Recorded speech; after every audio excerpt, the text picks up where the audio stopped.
Alright, so good day to everyone. I am Iris Camille Arsenio.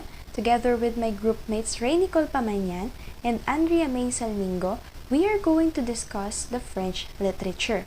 But first, allow me to read our objectives for today's discussion. At the end of the discussion, you guys are expected to discuss the history of the French literature and recognize the different literary works and its authors. Alright, so let's start. Over the course of the year, French literary history changed.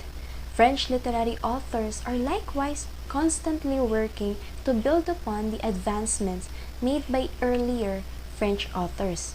The medieval era, the 16th century, the 17th century, the 18th century, the 19th century, the 20th century, and contemporary era can be all considered periods in the history of French literature. Medieval era or the medieval French literature. The medieval French literature was written in early Middle and Old French languages.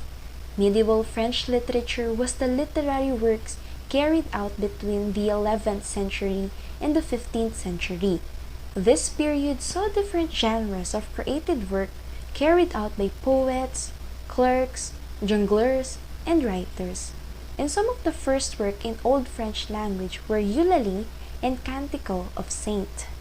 The sequence of Saint Eulalia, also known as the Canticle of Saint Eulalia, is the earliest surviving piece of French hagiography and one of the earliest extant texts in the vernacular langue d'oil or the Old French. It dates around 880. The sequence was composed in verse around 880, soon after the rediscovery of the relics of a saint of the same name, Eulalia of Barcelona, in 878. Forms of poetic works by medieval French poets include Jeu parti, Oube, Chant royal, and chanson, while genres of theater include passion play, miracle play, morality play, and mystery play. French Renaissance literature, carried out between 1494 and 1600s. The year 151 to 1559 are reputed to be the pinnacle of French Renaissance. And Renaissance means rebirth. So from its word Renaissance, which means rebirth, marami po talagang nagbago sa transition ng medieval period to Renaissance period. Jules Michelet, French historian, was the first person to define and use the word Renaissance. And this French Renaissance literature is also known as the 16th century. It is regarded as remarkable period in the creation of French literary works. And Middle French language was in use, and the introduction of printing press made it easier to print the literatures in this period. So from medieval period to Renaissance literature or period, some medieval, they focus on theological themes, and here in Renaissance, they focus on humanism, which means that literature were centered on man rather than God. The life and learning is centered on man. Kaya nga, from the word itself, humanism. One of the famous authors in this era or century is Michel de Montaigne. He popularized essays in the French literature, and one of his best works is titled Of Smells, which is about how woman and life smells better when it smells gentle and natural rather than being loaded with artificial. 17th century. French literary work carried out all through France Grand Siècle. Siècle in France means century. And it led Europe in cultural and political development. The writers featured good taste, proportion, clarity, and order of classical ideas in their work. And popular writers in this period include Madame de Lafayette and Jean Racine. So here in the 17th century is mas napag-focusan naman yung pag-appreciate sa arts and especially sa paggawa ng mga poems. And in here, kadalasan daw ang nagpa-practice lang or gumagawa ng mga poems is yung mga noble people. So next is the 18th century. This period was between 1715 and 1798. This was the period when the modern period began, with the conclusion of the French Revolution and the assumption of power by the consulate. And great French playwrights and prominent in these periods are Corneille, Racine, and Molière. Yung Molière po dyan is M-O-L-I-E-R-E. So, napagbaligtad lang po. And in here, please be reminded that it is also called as the Age of Enlightenment.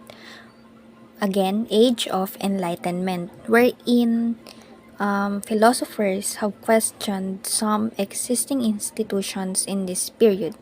Or like, talagang na-question nila yung even the church, the buildings, and everything na pwede nilang ma-question. And dito rin po sa century na to, begins the Romanticism, or the role of emotion in art and life. For our last topic, famous French literatures. So first is Les Miserables by Victor Marie Hugo. So alam ko po na halos lahat sa atin is familiar na dito, and it is a musical play, but originally it is a novel. At dito po, ang bida dito ay si Jean Valjean. Nakulong siya dahil sa pagnanakaw ng tinapay.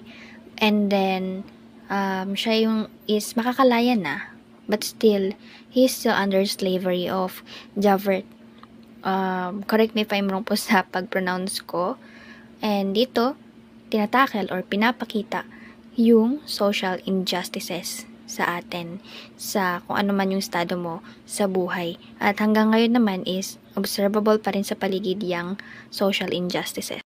So next is The Necklace by Guy de Maupassant. So dito, I know some of us is familiar din dito sa The Necklace, wherein ang isa po sa main character is si Madame Mathilde Loisel. At dahil nga gusto niyang makisabay sa ibang tao dahil na-invite siya sa isang party, is gusto niya mamahalin yung suot niya. Pero hindi nila ma-afford ng asawa niya. Pero nakahanap sila ng isang necklace na pwedeng masuot ni Madame Loisel para sa party. At nawala niya yon, unfortunately. Tapos, ginawa nila lahat ng paraan para mabalik or makahanap ng kapareho nun, na tunay na pala talaga yung nahanap nilang kapareho. Hindi nila alam yung nawala pala is like parang kagaya lang or hindi original na necklace. So nawala lahat ng meron sila dahil lang doon sa necklace para mapalitan, and in the end walang-wala sila. At dito po pinapakita yung differences natin sa social class, at pinapakita rin po dito yung pagiging eager natin about something kahit na hindi naman talaga natin afford yun, or like vanity. Pwede rin po dito is greed. Para lang din tayo is makasabay sa iba, gagawin natin ang lahat. So last is The Little Prince by Antoine de Saint-Exupéry. So, alam ko familiar din po tayo dito halos lahat. And in here, it talks about a pilot storytelling a story about a little prince that he met.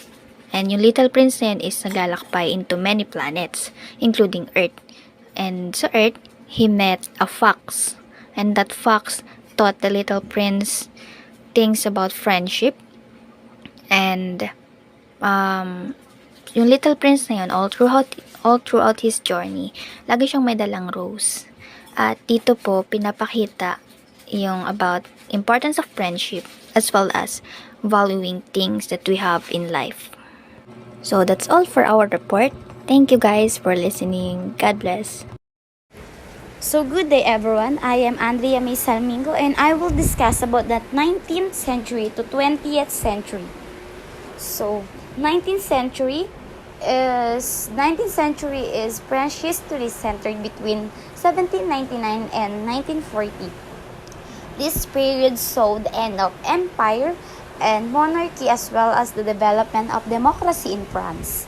French literature enjoyed huge international success and prestige in this period. Some popular style during the period includes symbolism, Parnassian, poetry, and naturalism.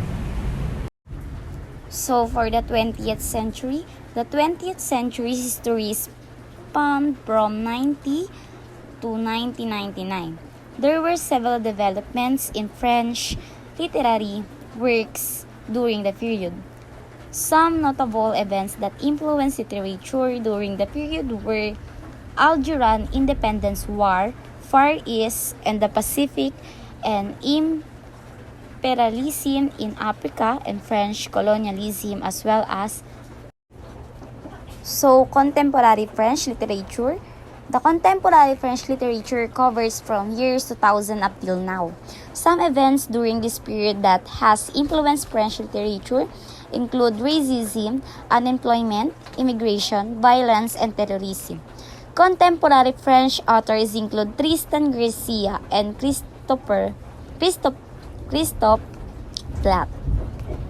So, for the last part, for our conclusion, the history of French literature covers from the medieval period in 11th century up to the present contemporary times. During all of these periods, French literature has developed rapidly, enjoying international patronage. French literature continues to develop as different world events capable of influencing literature continue to spring up. So that's all. This is the end of our topic. Thank you guys. Thank you for listening. God bless you all.